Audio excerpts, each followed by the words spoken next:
Let's go back to the earthquake for a second. What do you see as the long-term effects of not the earthquake and the crisis so much, but the way Walmart's dealt with this? What do you see as sort of the long-term effects for Walmart?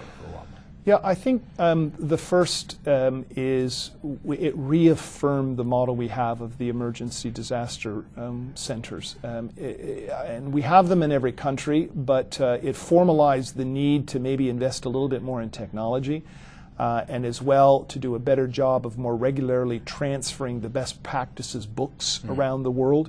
And certainly that's underway as we speak now.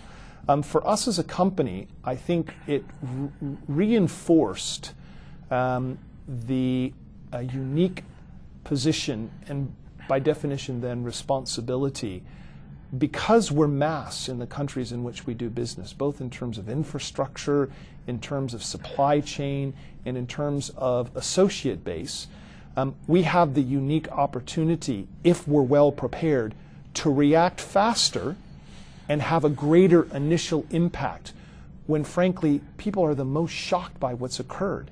You know, some of the stories I hear from associates of, you know, we had a particular store that I had visited, and I met with an associate who's now working in a different store because this one's been washed away, is that the earthquake happened and this 75-year-old woman still made the decision with tsunami warnings to drive to the store.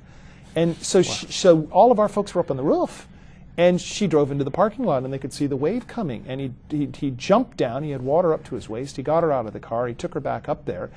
And, you know, it was not only an individual heroic action, but the fact is he was one of 2,000 people who were doing similar things in the community, knowing full well that we were going to support them, that we were doing our best in the background to try and get all of the things required that were going to be required for recovery moving in that direction, because we talk about this as a company. And I think that, you know, we will talk a lot more about this and probably more visibly in our countries than we've had up till now.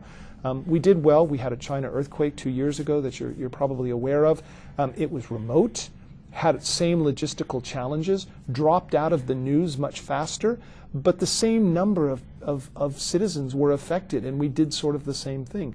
We've not dealt with it in India, and we're now escalating and accelerating our plans for an India disaster relief. We're still small. We have less than 100 stores.